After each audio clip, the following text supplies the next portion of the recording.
नमस्कार, जोहार, आदाब, सत श्री अकाल। मैं हूं अजय लाल। आपने देखना शुरू कर दिया है ऑफ द रिकॉर्ड। यह मानकर चलिए कि एचईसी अब बंद हो चुका है, सिर्फ कागज पर घोषणा बाकी रह गई। ऐसा मैं इसलिए कह रहा हूं कि आज जो कुछ हुआ एक एचईसी के इतिहास में इससे पहले कभी नहीं हुआ। हमारे ठीक दाहिने आप देख रहे होंगे डायरेक्टर पर्सनल का रेसिडेंस है। ये क्वार्टर नंबर है E42 और E41, F42 और F41। इसको आज न्यायालय के आदेश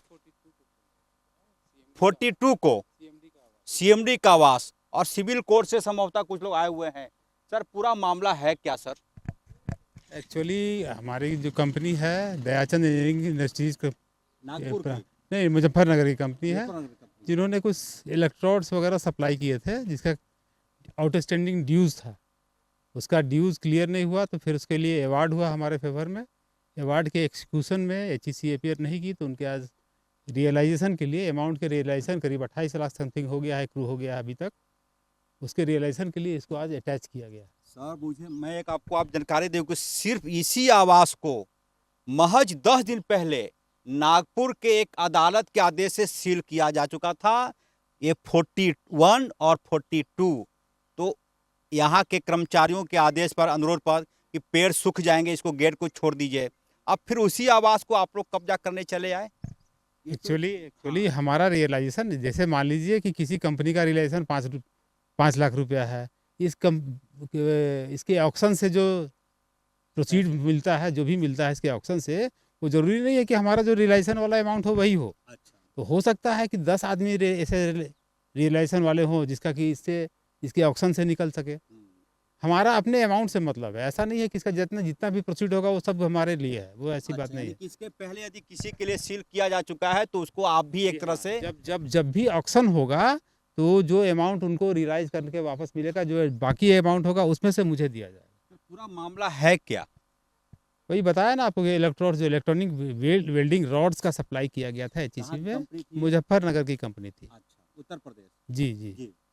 और उसका अमाउंट ड्यू रहने के बावजूद इन्होंने एचईसी दिया नहीं, तब ये अवार्ड के लिए आर्बिट्रेशन में गए। आर्बिट्रेशन में इनके फेवर में अवार्ड हुआ, और उसके रियलाइजेशन के लिए यहाँ एक्सक्यूशन फाइल किया गया है। उस एक्सक्यूशन के प्रोसीडिंग के तहत हम लोग, एचईसी पैसा नहीं दे पा रही है तो उसके एसेट्स को हम लोग अटैच करा रहे हैं। सर, ये कितना साल पुराना मामला है और ब्याज सहित ज्यादा अमाउंट हो गया होगा, क्योंकि शुरुआती में कम पैसे रहे होंगे। 5 लाख समथिंग अमाउंट था, लेकिन एमएसएमई का जो इंटरेस्ट रेट है उसके अनुसार अभी करीब 28 लाख समथिंग अमाउंट एक्रू हो गया। और नागपुर की कंपनी का था मूल पैसा 27 लाख रुपया। उनका ब्याज बढ़ते बढ़ते बढ़ते बढ़ते 9 साल में हो गया लगभग वो 90 लाख रुपया। सर, पैसे मिल पाएंगे? आप लोग तो न्यायालय से आए हैं, चूंकि अदालत का आदेश की कार्रवाई है, उसको पालन करना है, लेकिन प्रैक्टिकली क्या लगता है सर, इसमें कोई रह नहीं रहा अभी?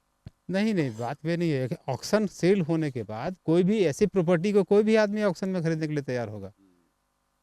बिडिंग होगी, इसका पब्लिक ऑक्शन होगा। उस ऑक्शन में जो भी अमाउंट इसको मिलेगा एचईसी को, मतलब इस बंगले का ऑक्शन से, उस अमाउंट से मेरा अमाउंट को एडजस्ट करके हमको रियलाइज सील किया सर आज? हाँ, सील का प्रोसीडिंग जो पेपर में पहले भी सील हो चुका है और हमारे तरफ से भी सील हो चुका है। तो आगे अब लॉ क्या कहता है सर? Auction cell. इसके बाद यदि पैसा एचईसी देने की कोशिश करे तो कोई बात ही नहीं है। हम लोग का एम तो वही है कि हमारा रियलाइज हो जाए अमाउंट। अगर पैसे दे देते हैं तो हम लोग आगे फिर नहीं बढ़ेंगे। आवास संख्या कितना को सील किया सर आपने? F42 अटैच किया। हाँ। मैं दिखाने की कोशिश करता हूँ। F42 आ जाइए सर, आप लोग भी आ जाइए। F42 ये है सीएमडी का आवास। हालांकि सीएमडी अब चूंकि है नहीं, दोहरे प्रभार में चल रहे अधिकारी, तो अब यहाँ कोई रहता नहीं, लिहाजा मैं ताला को छूऊंगा नहीं, क्योंकि लॉ का मामला है। ये हमारे सही को मैच दिखाने की कोशिश करेंगे। ये ऑलरेडी पहले से सील था, एक और अदालती कार्रवाई के बाद इसको अटैच कर दिया गया। अब ये ताला तभी खुलेगा जब एचईसी या तो उन पैसों का भुगतान करे या फिर कोई थर्ड पार्टी इस भवन को खरीदे। उसके पास जो पैसा है, F41 को भी पहले से अटैच कर दिया गया है। यहाँ पर डायरेक्टर पर्सनल रेसिडेंस का आवास था, वो भी यहाँ पर अब नहीं रहते हैं। तो पूरा मामला यही है।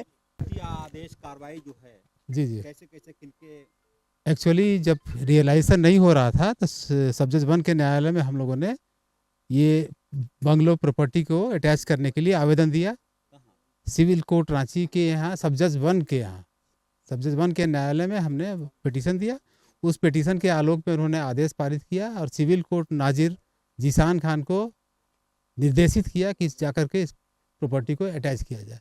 उसी आदेश के अनुपालन में नाजिर सिविल कोर्ट जीशान खान के नेतृत्व में, जीशान इकबाल के नेतृत्व में ये कार्रवाई की गई है। मुजफ्फरनगर की एक कंपनी थी, कंपनी का नाम एक बार फिर से बताने की कोशिश करेंगे sir. Messrs Dayachand engineering industries private limited. Mister Dayachand industries industry engineering industries private limited. Engineering industry private limited Muzaffarpur नगर की कंपनी थी। रॉड का सप्लाई किया था, क्योंकि एचईसी एक प्रकार से बर्बादी के कगार पर है। कई कंपनियों का लगातार पैसा बकाया है, एचईसी भुगतान कर नहीं रहा। हो सकता है किसी दिन बिजली वितरण निगम लिमिटेड के अधिकारी भी अदालती आदेश के बाद इस क्वार्टर को अटैच करने आ जाएं, क्योंकि उनका भी बकाया लगभग 132 करोड़ रुपए के आसपास चला गया है। आप सोचिए, यदि वो अदालती कार्रवाई करेंगे तो एचईसी के कई क्वार्टर, यहाँ तक कि फैक्ट्री भी अटैच हो सकता है। आप देख रहे थे ऑफ द रिकॉर्ड, सही उमेश के साथ मुझे दी इजाजत, नमस्कार।